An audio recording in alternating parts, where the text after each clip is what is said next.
I'm just going to start it now. Hello there and welcome to the Sheikh Abdullah Salim Center. Sami Josa here from the Arabic Islamic Science Museum. Today we're hosting our friend Mr. Rizwan Safir for a talk on the Pyramids of Sudan, the unknown jewel of Africa, as part of our heritage series. Sudan is home to a greater number of pyramids than its neighbor Egypt, yet its prominence within popular culture is minimal in comparison to its northern counterpart. The Pyramids of Meroe, part of the Kingdom of Kush, speak of powerful civilizations that overrun Egypt and established the 25th dynasty, also known as the reign of the first Black Pharaohs. Yet, with much of the African antiquity and prehistory, the names of Pharaoh Piye, Shabaka, and Taharka are scarcely referenced in school curricula or general history. Aside from ancient Egypt, itself typically assigned to the Middle Eastern or East Asian studies, African history begins at the point of slavery within limited mention of empires or dynasties that prevailed across the continent. Meroe and the Kingdom of Kush present a lens through which to examine the overshadowing of African civilizations and their contributions to the world culture. Mr. Rizwan Ahmed Safir is going to introduce the audience to this fascinating civilization that has been forgotten by most. Rizwan is an archaeologist and curator that works as a senior researcher for Barker & Langen, a cultural consultancy that operates across the world. He has spent over 10 years working across the Middle East with institutions such as the British Museum, Humboldt University Berlin, Copenhagen University, and others on excavations, heritage conservation projects, and in the development of museum and exhibitions. He holds a BA in archaeology from Reading University and a master's in the same subject from Leiden University. The talk will be followed by a Q&A session with the audience, and please ask questions in the chat and I will read them out to Rizwan later. Rizwan, you can start when you're ready. Thank you so much for joining us. Thank you very much, Samina. It's a pleasure. I realize it's late in Kuwait and elsewhere, so I appreciate people taking the time out. We have a nice intimate group here, so I'll try to keep it quite informal. And please do ask questions. I will attend to the questions, of course, throughout.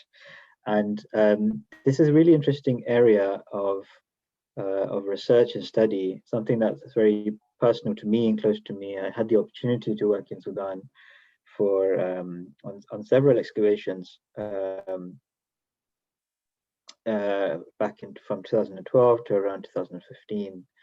And what struck me, and every time I visited and worked in the region, is how little people knew about the archaeology of the region, and also in comparison to its counterpart in the north, Egypt, how few people visit Sudan. Now, there are, of course, political reasons behind that, but in general, when you visit sites such as Mروy, which I'll talk about in the picture you can see on the screen, this was a picture I took. As you can see from the picture, there's nobody else in sight. And you cannot imagine that example in the pyramids of ancient Egypt, particularly Giza. So without further ado, I'll dive straight into the presentation. Is it working, the next screen? Yes, perfect. Okay. So as I mentioned, the Pyramids of Meroe are part of a civilization of the Kingdom of Kush, and this is one of the most powerful civilizations along the Nile Valley. And much like a lot of the archaeology and ancient history of Sudan, it has become forgotten. And in a way, this is reflected in the architecture of these beautiful pyramids that you can see in that this pyramid, this specific example in the middle, has also been neglected and forgotten. And whereas a lot of sites across ancient Egypt, the Levant, the Middle East have been taken care of, have been given a lot of due care and attention, this is testament to the fact that such a powerful civilization, such an important civilization, is crumbling away, not just physically, but also in our memories. And bearing in mind, this is a UNESCO World Heritage Site, so it is inscribed, it has the backing of UNESCO. I think it's quite poignant that this unfortunate deterioration of the site is also resembled in deterioration of our collective memories of such an important civilization. And hence why I thought it was important to dwell on this topic today.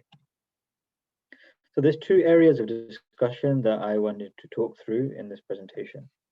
The first is just an appreciation of Sudan's cultural heritage. Now, of course, the title of the presentation is focusing on the pyramids, and whilst I will be touching on the pyramids, I don't want to solely focus on the pyramids of Sudan. I think it's important to contextualize why the pyramids are there, how they developed, and what they mean for Sudan's archaeological heritage. So I want to draw upon the understanding and the influence of Nubian civilizations along the entire Nile Valley, not just in the Middle Nile and the Lower Nile Valley, and a celebration of the glory of Nubian civilizations. I think this is critical, and I'll contextualize this further. But the second part of the presentation, I wanted to dwell on why this has been forgotten. I think this is very important for archaeologists, for historians, but also in our current age where we see this tension between various societies, particularly in the West. And a lot of the root cause of this can be found, or precedents for this can be found historically. And so I wanted to touch upon forgotten cultures, this concept of forgotten cultures. Why are these cultures forgotten? And understanding that further, seeing why the kingdom of Kush was detached from ancient Egypt. Now, this is also very important. Why this detachment took place? Why are they treated as two separate entities, and one treated far more superior than the other? Thinking about the impact of our perceptions on Africa as a continent. Again, this links back to how we perceive ancient Egypt and how we perceive other civilizations throughout Africa. And that detachment, again, being a very important perceptions of Africa as a continent. And this legacy of this narrative and our perceptions of African civilizations today. So just to set the scene, I'm sure you're all very familiar with where Sudan is, but just to reiterate, this is Sudan, of course. Recently, Sudan separated into Sudan and South Sudan. It previously was the largest country on the African continent. But its heritage is extremely rich. It's a vast country. We arrived during excavations in Khartoum, and a lot of the sites are focused on this area between the second and first cataract.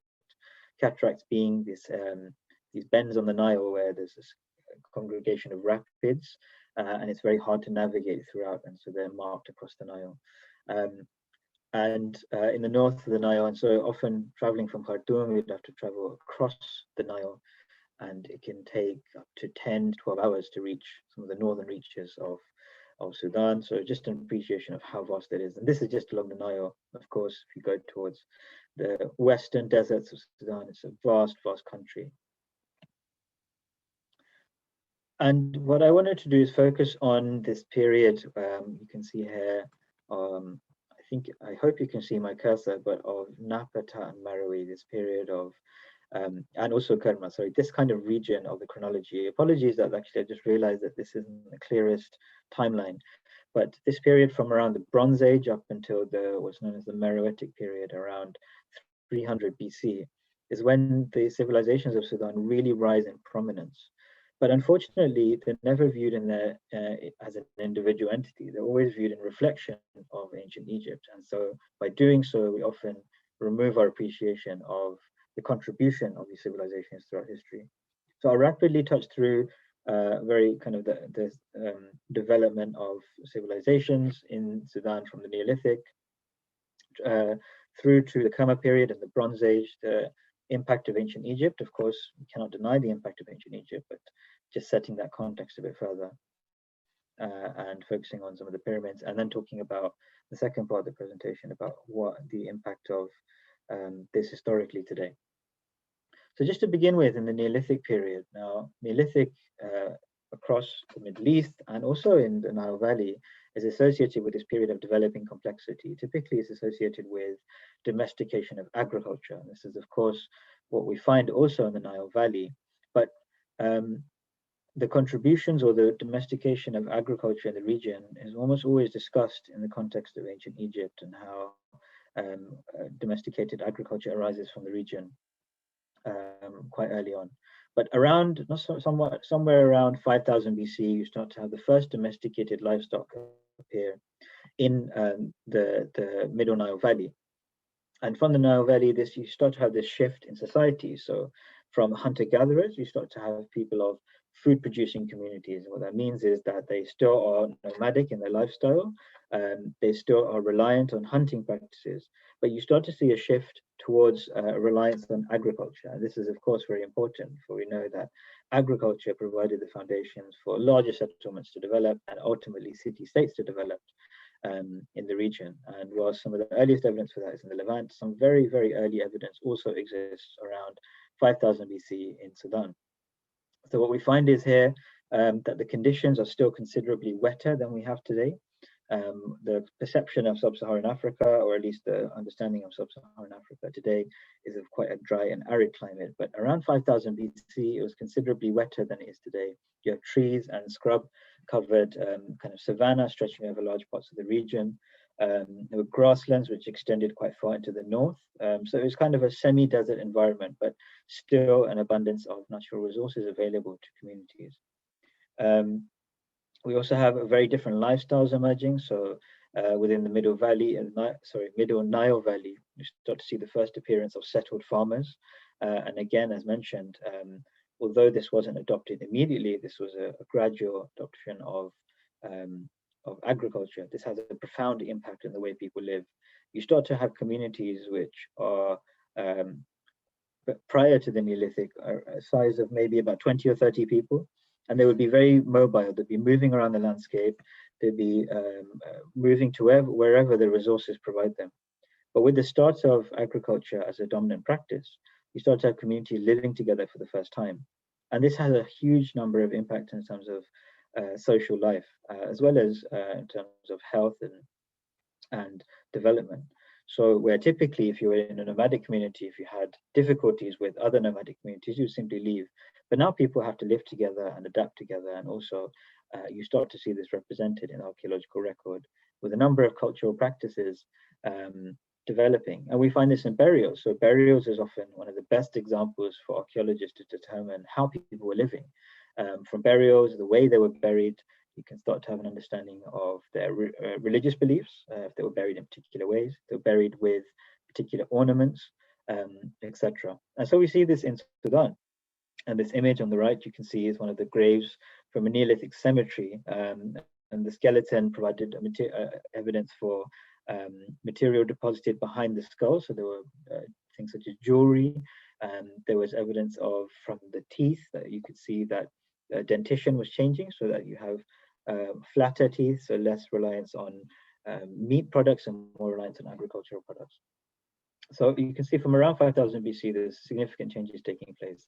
And we also see this in terms of domesticated animals. So more cattle appear, more sheep, more goats along the river margins. So you can start to see how people are adapting their lifestyle. Again, another example here from a burial in the site of Kadruka. So the site of Kadruka, again on the Middle Nile Valley, preserved in excellent conditions. But this is again a perfect example of how much information burials can give us in terms of how people are living. So one, the burial position is in this what's kind of known as this fetal position, almost the birth position. There's a lot of suggestions that this attributes to some sort of belief in the afterlife, the fact that people were burying their dead in a way that they would have been born. And so people are almost feeling as if they're entering another world or the next world. And also in the number of materials you see here. So you can start to see ivory, you can see figurines, you can see combs, so personal ornaments. People are starting to move away from purely a hunting lifestyle and starting to move towards a far more sophisticated lifestyle. There's also evidence of leather garments, more bone tools, hippopotamus tusks, even grain. And what's remarkable is some of the cemeteries, there's more than 1,000 burials. So you start to get an understanding of how dramatic the shift is from a purely hunting lifestyle to a far more settled lifestyle in the Neolithic phase. So that's what the changes taking place in Sudan in the Neolithic. I want to brush past kind of the earlier periods of history and move into this period of history when you start to have the rise of settled states. And an appreciation of this, and I think a realization of this, is the site of Kerma in the north of Sudan. Now, as you can see from this image, it's an incredibly vast site with unbelievable architecture. I was fortunate enough to visit in 2013 when we were excavating in the region. and we visited the excavator of the site. His name is Charles Bonnet, a Swiss archaeologist. He's been working at the site for about 30 to 40 years, and this represents just perhaps a small percentage of the full extent of the site. And you can start to see just from here how detailed the level of architecture is. So from around 3000 BC is the period known as the Bronze Age in Sudan, and the Kerma civilization, and the beginnings of the period of the civilization of Kush. And in terms of the distribution, you can start to see here along the Nile Valley, from the fourth cataract, you have Jebel Barkal, you have Kerma here, which is the center of the site, Mara, up towards the border of ancient Egypt, modern day Egypt. So by the second half of the third millennium, the northern Dongola Reach, which is this area where Kerma is, was a focus of increasingly distinctive and materially rich culture. The center was this large settlement of Kerma, which I just showed earlier. It's remarkable to think in the Bronze Age civilization, which persisted and developed over the next 1,000 or so years, how extensive this was. So there was extensive sharing of material culture. Kerma, one of the largest settlements, came to dominate about 700 kilometers of the Nile Valley. So this was the center of the Kerma civilization, but its reach extended over 700 kilometers, which is incredibly vast. Various names for the Bronze Age peoples of Sudan have been given. Often this is from Egyptian texts. So they're most widely known as the people of Kush, and this is where the derivative or the name of Kush first derives in historical record. By the second millennium, Kerma was the center of a substantial kingdom, almost certainly the earliest kingdom of sub-Saharan Africa, which became a major rival of ancient Egypt. While it was later conquered in the New Kingdom around 1500 BC, its culture and traditions of power continued to survive, and were later revived by another Kushite state in the first millennium, which I'll come to slightly later on. So here is a rendition of what the Kerma, the capital of Kerma, used to look like. You can see in the center here, the central temple, which still survives today. I don't know if you can see it in this picture. I'm not sure you can. It's just on the mound, but it's an incredible site, and you can still walk on top of the temple today and kind of get an appreciation of how vast this civilization was.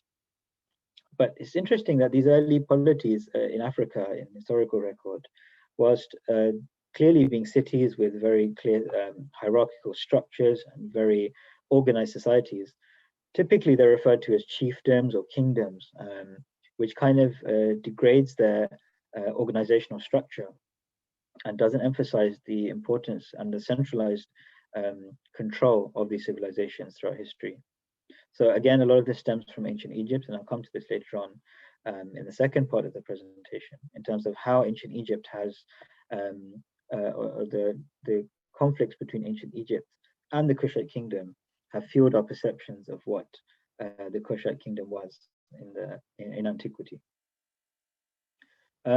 So unfortunately, external sources can actually tell us relatively little about social and political organization of Kush and its neighbors. It's really through the archaeological record, with limited evidence of writing, that we have to look at how organizations were structured and how they flourished in this time. By the 8th century BC, the Dongola Reach was a focus of political revival that established a new Kushite kingdom in the region. And again, I'll mention this later on when we talk about the prominence of the Kushite kingdom. So what's fascinating is this period known as the 25th dynasty, and it's called the period of the Black Pharaohs of ancient Egypt. So from 747 to 656 BC, almost the entirety of ancient Egypt was known as the second intermediate period in the chronology of ancient Egypt, was ruled by the Kushite kingdom to the south. So the administration of ancient Egypt at this time collapses. You have the attack from the north, from the Levant region, but also from the south, and the Kushite rulers take advantage of this. And you see this taking place in the archaeological record. So from quite obscure origins, the rulers were soon to conquer and establish their rule over most of Egypt, and this is known as the 25th dynasty. So you can see here from the sites of Napata and Morowi, which is the Kushite heartland, how much this empire progressed. And so the entirety of the Nile Valley up until Alexandria, or modern-day Alexandria, came under the influence of the Kushite kingdom. But remarkably, this period is not well known. Again, it's kind of attributed to ancient Egyptian history. It's a period known as collapse of ancient Egypt, rather than looking at it from the perspective of the flourishing of another kingdom. So the Kushite king Kashta arrived in Egypt amid political disarray to claim the office of pharaoh. And apparently at Thebes, it was apparently a peaceful transition to power, considering the collapse of the Egyptian administration at the time. But Pai, the following king, carried out a conquest of Egypt to the Nile Delta, responding to a threat from a combination of powerful dynasties to the north. And he created this empire, stretching from the Sixth Cataract all the way here, up until the north of the Nile Valley. So the Kushite rulers presented themselves as pharaohs. So it's interesting that they did decide, and they adopted large elements of Egyptian culture. They presented themselves as pharaohs who could return Egypt to its former glory. Looking back at Egypt's earlier great ages for models to develop, the Kushite pharaohs built and restored many monuments. So a lot of monumental architectural buildings were erected during this period. Representations, especially of the pharaohs, show a new synthesis of Nubian and Egyptian forms. So you start to see across ancient Egypt, along the Nile Valley, this synthesis, the coalescence of both Nubian culture and ancient Egyptian culture taking place. The Kushite rule of Egypt ended in 656 BC when the Nubians withdrew to their homeland. So they withdrew back into Napatal Merowe region. In the face of overwhelming Assyrian invasions. The Kushite kings who continued to rule in Nubia were buried in Napata. This is the site of Napata here, just along the Fourth Cataract, until 270 BC, when the main royal palace of the Kushite states moved further south to Merowe, which you can see even here, retreats further south. So this is a period known as Merowe, the period of Meroitic Kush, from around 300 BC to 350 AD. Where this undeniable influence of Egyptian culture starts to permeate itself within the Nubian civilization, as well as the Kush kingdom of Kush. So as I mentioned earlier, what's remarkable is that you have almost double the number of pyramids in Sudan than you have in Egypt. But the typologies of these pyramids are quite different. And you can see from the shape here, they're a lot smaller, narrower, and they have these facades at the front, which are quite different also. So here's an example of the pyramids at Merowe, and you can see this. This is the royal cemetery of Merowe. Nearby the cemetery, both in the north and the south, you have a number of temples, a lot of pottery kilns, which were nearby, so a lot of activity taking place. But these pyramids were not restricted only to the area of Merowe.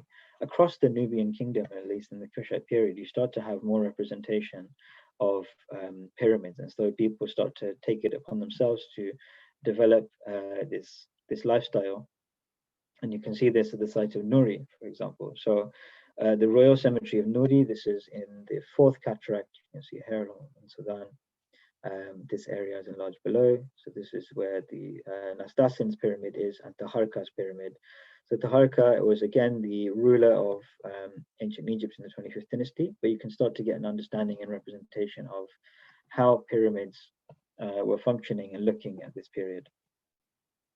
So this is the view of the royal Nubian necropolis at Nuri and the pyramid of King Sias Pika, as well as Taharka, which I mentioned earlier, in the center foreground. And you can see how these pyramids were formed here. So they have quite a long area at the front. Underneath is quite a long chamber, so you can see a kind of shallow staircase which gradually leads onto the basement of the pyramid structure. Of course, fallen rock from above, which is more of a contemporary when archaeologists excavated the site and found a number of fallen rocks. Had a number of chambers. Now, what's unfortunate about a lot of the pyramids in Sudan and of course in ancient Egypt is they are looted throughout antiquity and even in the current day.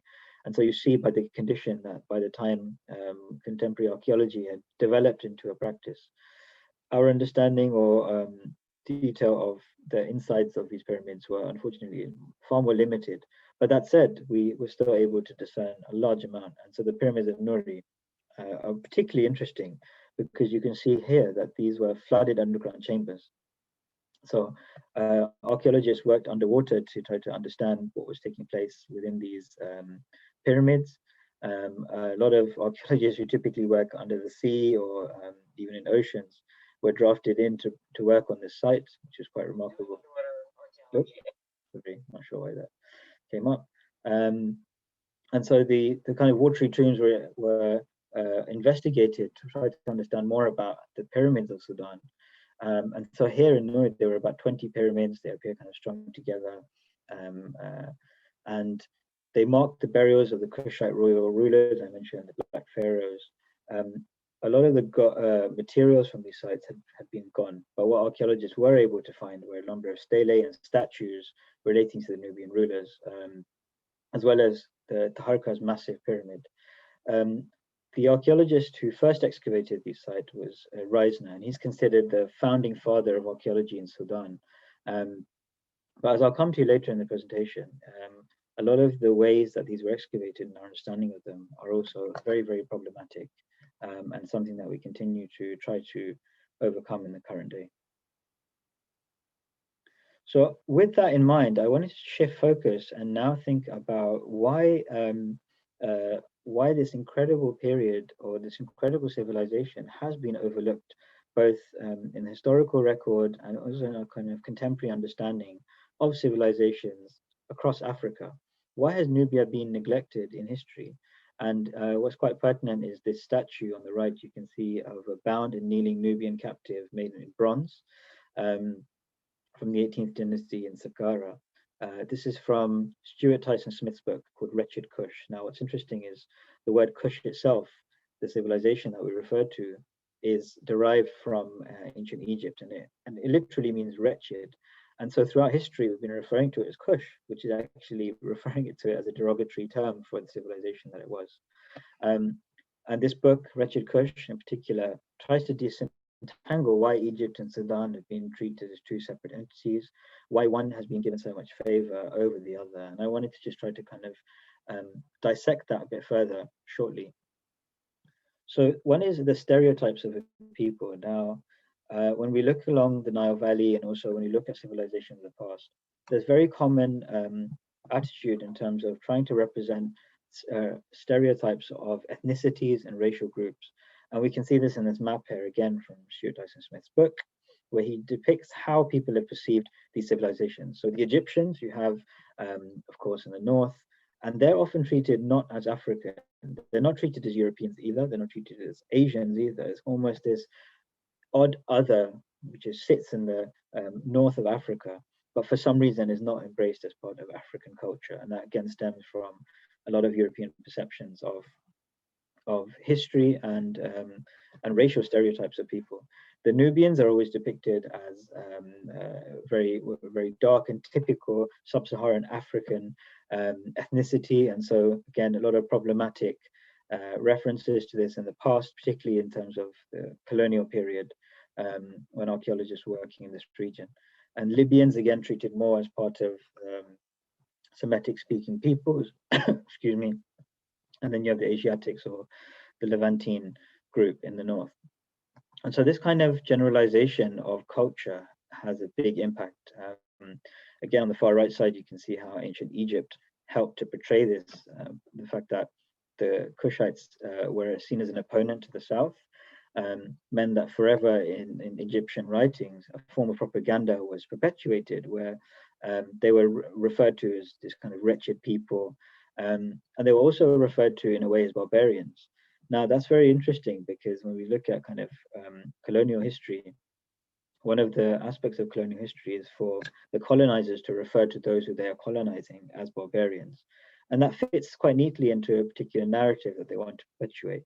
The reason being that if they are barbarians, or if they're so-called barbarians, if they are literate, if they don't require or have the level of sophistication, in inverted commas, then the duty of colonization is seen as, or the colonization is seen as a duty.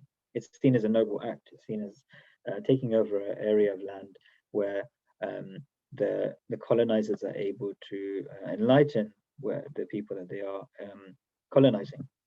And so we find this in ancient Egypt, where particularly under the reign of Ramses II, when you have Tutmosis I, when you have the post-second intermediate period, after the reign of the Black Pharaohs, there's a backlash to this period of reign from the south to the north. And so a lot of the literature is reflected in this, and that has perpetuated into the current day. And so this idea of wretched Kush has continued, and we continue to use the word Kush, despite the fact that it suggests something which is an inferior civilization. Now, the other aspect is very interesting, is that Nubian civilization is in fact always been embedded as part of Egyptian civilization. The two cannot be disentangled. Now, in the case of Nubia and Egypt, it's difficult to determine whether Nubia should be considered a literate culture before the emergence of the Meroitic script. But it's been Egyptianized for centuries, and elites often wrote in hieroglyphic scripts. At the same time, for example, the ruler Amenemhet I, who took an Egyptian throne around 1900 BC and initiated the 12th dynasty, his mother was Nubian. And so you can already see from the rule of as far back as the 12th dynasty, that Nubian influence is very much a part of Egyptian culture. The two cannot really be disentangled. And her mother's name was Nefret. She was named Nefret, and the reliefs and inscriptions carried no titles except the king's mother. So you can already see this kind of association with Nubian culture. Amenemhet had at least 4 known wives. One of them was known as Nefretutenen. Again, she was of Nubian descent, so you can start to see again how this kind of intermingling between the two cultures, and you cannot really separate the two. Therefore, any attempt to unequivocally separate Nubians and Egyptians and create separate histories of each civilizations presents a lot of difficulties. And this kind of concept of dividing cultures along racial lines is also very problematic. And we see a lot of issues with this, not just within Egypt and Nubia, but also within the Roman Empire. This is again the depiction of King Taharqa, who was the Nubian king that ruled over ancient Egypt. So I mentioned again about this Nubian ancestry, and this is something we cannot deny. And I think one of the other aspects that's very important to consider here is the reliance on resources from Nubia as from the very earliest period of ancient Egypt. So the resources that ancient Egypt relied on, if we think about gold, think about ivory, think about animal husks, we think about cattle even, all of this can be found in Nubia, and particularly gold reserves. So the main gold reserves we find in the region that supplied and basically provided the economic power, made the ancient Egypt the economic powerhouse that it was, all derive from deposits within Nubia or in modern day Sudan. And this is something that cannot be disentangled.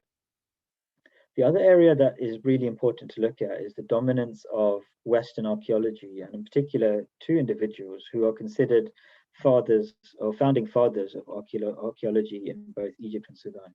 On the right, you have Flinders Petri, considered one of the most important Egyptologists of the kind of Victorian period. He worked across ancient Egypt and also in Sudan.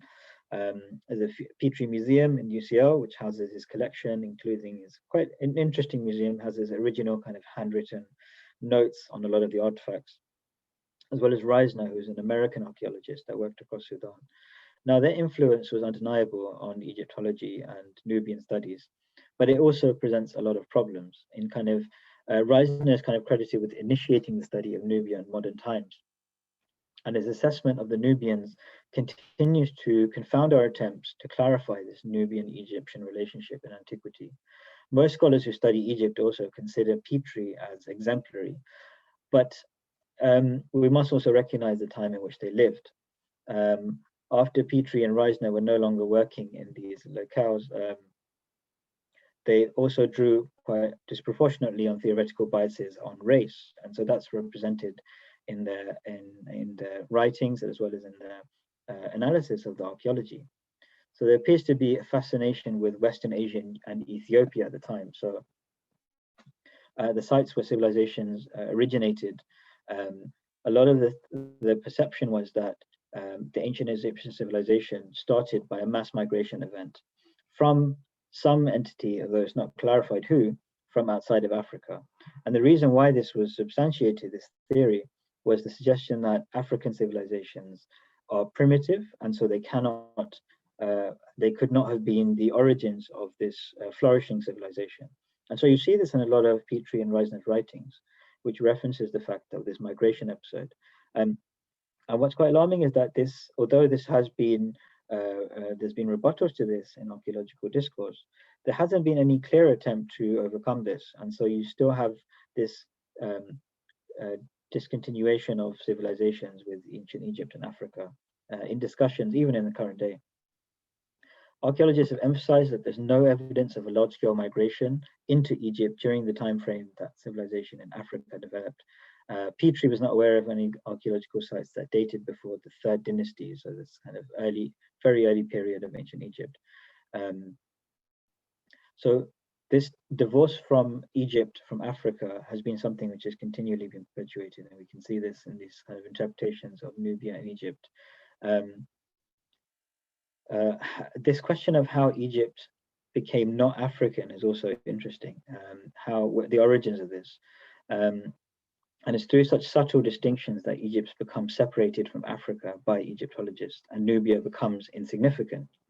It's considered, and it becomes this kind of subservient backwater of Egypt.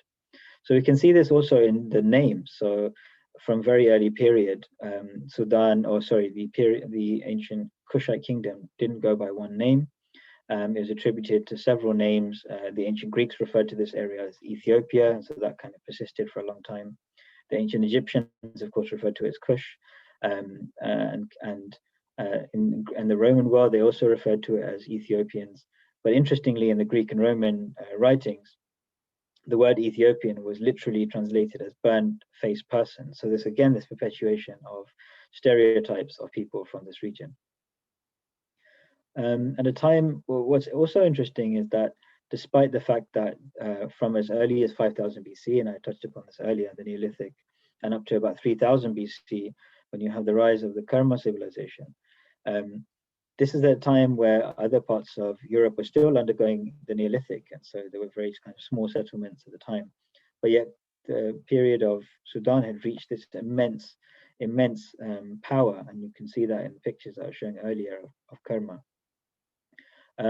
But yet, despite that, we still continue to have this association of this wretched Kush, or this civilization that's known as wretched. So this propaganda continued in ancient Egypt. So the ideologues of ancient Egypt created similar oppositional ethnic categories for political ends. Thus, we have mention of Egyptian authority at the time when the phrase was written and pronounced in a ritual context. Kush continued to be perpetuated as this subservient to ancient Egypt, which is problematic and continued to be problematic as archaeologists continue to work in the region.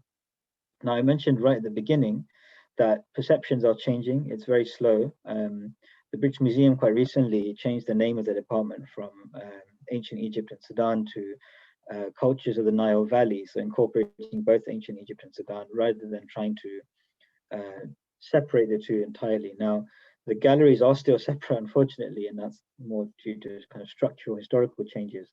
But until we kind of appreciate ancient Sudan, the Nubian culture, and the Kingdom of Kush in its original context, this perception of African civilizations will continue to be perpetuated. And we will never be able to look beyond this and see and appreciate African civilizations in their full glory to their fullest. And so I think that's the last slide I had. I wanted to end on that. I realized I think I've gone on to 40 minutes, which is what I was aiming for, to leave enough time for questions.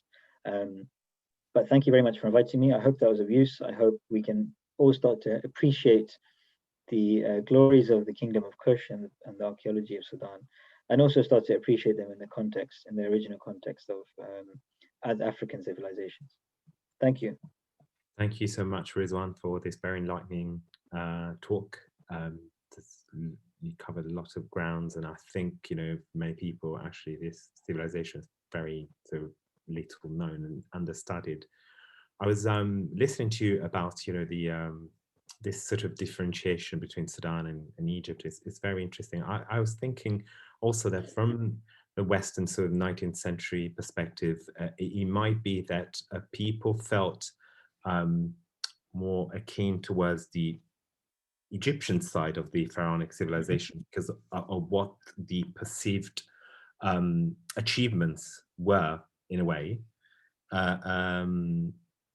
But also, I understand, you know, the fact that they were very mixed. So you're saying that the culture between the Meroic, so Kush, and the sort of Egyptian from Egypt proper sort of culture were very similar.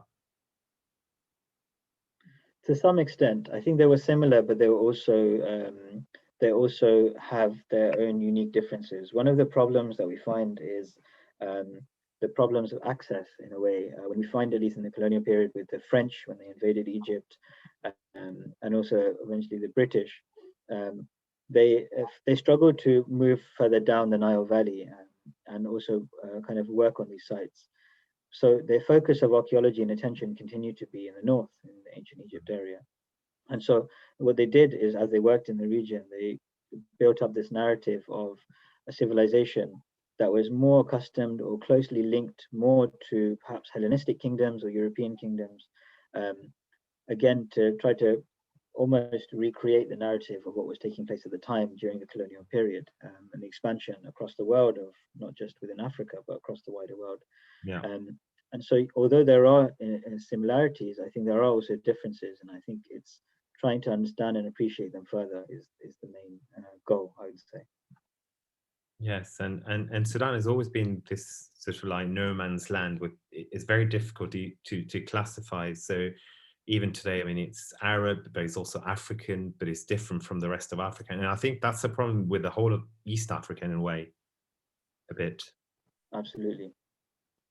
There are some questions. So are there any of these sites accessible to tourists at the moment, or managed properly as per UNESCO requirements?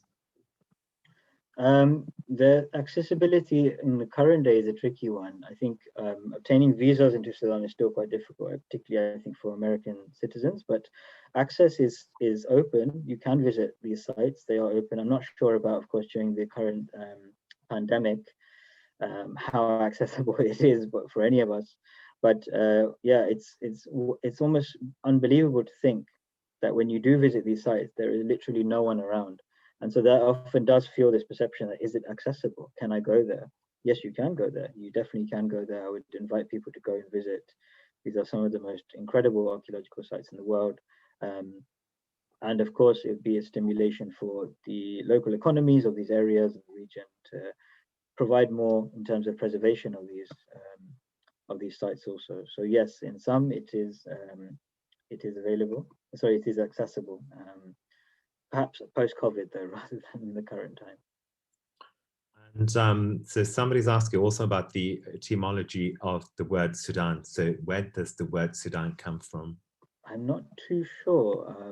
I'm not too sure about the etymology of Sudan, I'm afraid. I don't know if there's anyone else on the call who may be more able to assist with that, but I don't know, unfortunately.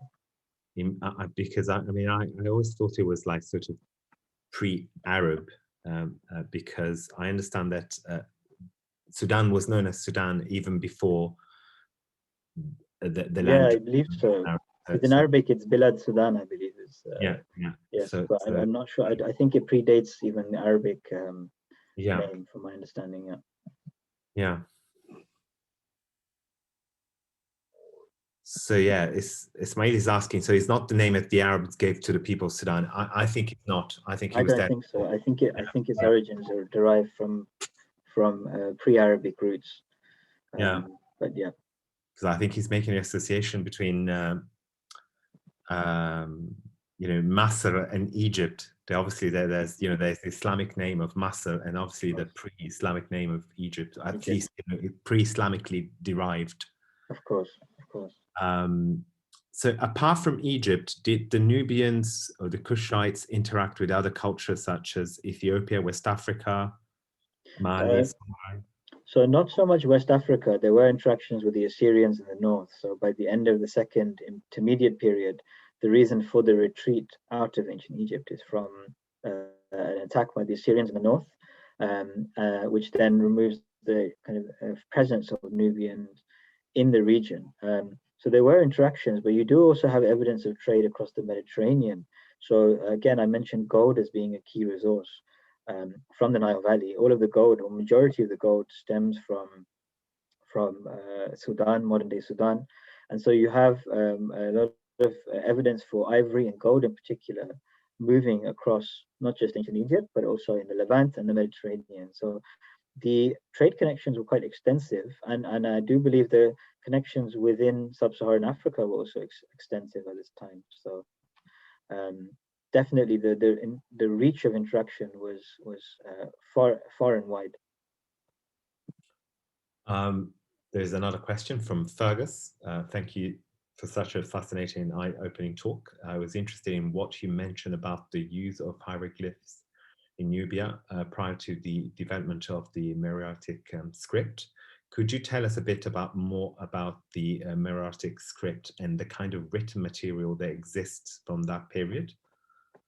Yeah, it's an interesting one. The Meroitic script remains to be it's still a area of fascination, and it develops post 25th dynasty. So you start to see clear influence and similarities with hieroglyphics of ancient Egypt. So a lot of royal cemeteries, I was mentioning the royal cemeteries earlier.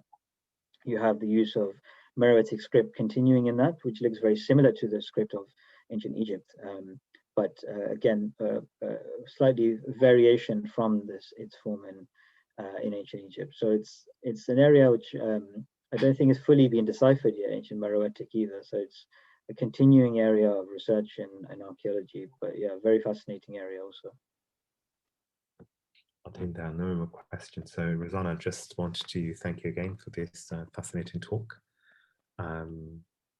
Thank you so much for the audience, and we're going to come back soon with another lecture from the Sheikh Abdullah Salim Center soon. So hopefully see you then. Thank you so much, Rizwan. Take care. Thank you very much. Thank you for inviting me. Thank you.